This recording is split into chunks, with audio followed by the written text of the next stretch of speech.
We live in a life designed for stillness, working in a chair, driving everywhere, bars, unintentional bars. But your body is built to move. If you don't move by choice, your body will break by default. Now, movement used to be survival. We used to hunt animals, move from place to place, and we didn't have just a house we came back to every day that we drove our whips to, you know what I'm saying? But now it's optional. And our biology did not evolve to sustain no movement for 16 hours. Actually, and then sleeping for 8. That's 24 hours. That's 24 hours.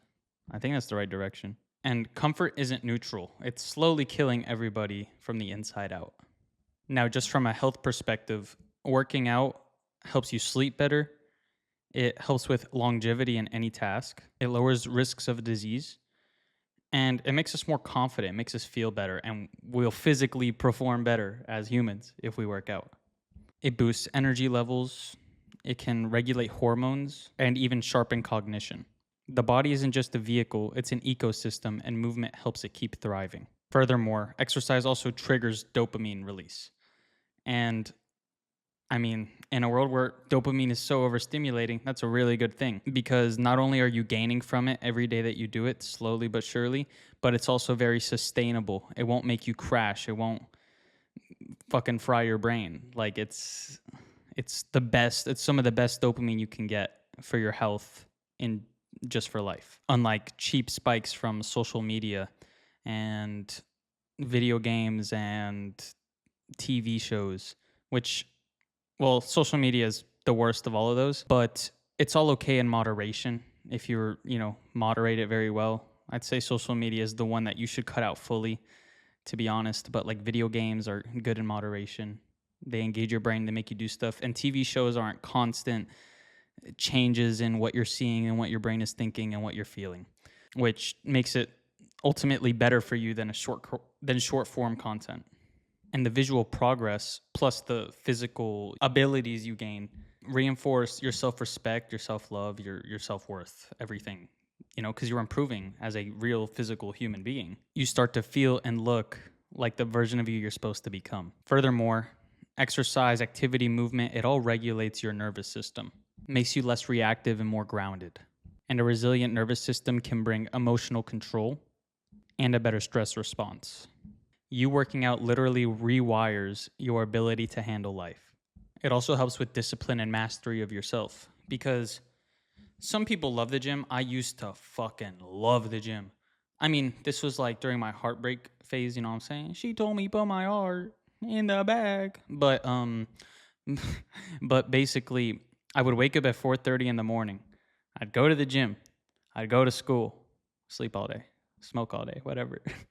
And then I go to the gym again after school. So I was in the gym for like 4 to 6 hours a day. I'm not going to lie. I was in there all the time. I was so addicted. Like I was so obsessed with it. Now, I don't know. Gym's not as fun anymore. I'd be waking up with shoulder pain and shit. Like it's just it fucking sucks. Not from the gym, just from my sleeping. For whatever reason, no matter how I fall asleep, I always wake up in a different position, and my shoulder's like fucked up, and so that makes chest day suck. This bicep thing that makes curling hard. So it's like chest and arm day are just already like back day's fun because it's the most intense and engaging. But regardless, I still go usually. I'm actually making this video because I've been slacking on the gym and I feel the effects, but I'm gonna get right back on it because I don't like being fat. So normally, I still go to the gym regardless because that's just discipline. Like regardless of how much I love it or don't love it, I still gotta go because it's good for me, and I'm still not big enough for real. I could still be bigger, faster, stronger. And if you stay consistent with that, whether you like it or not, but more so if you don't like it, that energy will leak into the rest of your life. You're likely to start keeping more promises to yourself and doing what you say you're going to do and following through with things and being on your shit and being responsible. Exercise teaches you to suffer strategically and come out stronger. And actually, I take it back, because I was a completely undisciplined person back when I went to the gym twice a day. And It's not that you can't love the gym and be disciplined. I mean, obviously you can, but it just wasn't me. It's like this aspect of the gym in terms of discipline is more a case of you do it because you have to or you should, as opposed to I do it because I fucking love it. You know what I'm saying? Because, you know, it's just if you love doing it, it's easier to do than something like work. But like if you view the gym as something like, yeah, I should do this and I have to do this because the future me needs to be buff. You know what I'm saying? Same thing for work. It's like, yeah, I got to do this because future me is rich as fuck.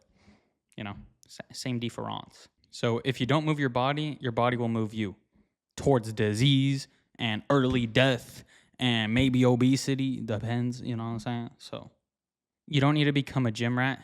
You just need to exercise daily. Anything. Treadmill, stair climber, even the bicycle, you know what I'm saying? Lifting weights, preferably both. Because if you're on your fat ass for 16 hours a day and sleeping the other 8 hours, hopefully, because sleep's important too, your life kind of does depend on it. Thanks for watching. If I resonated with you or you feel me in any way, shape, or form, I implore you to hit the subscribe button and turn on noties so you never miss a future upload.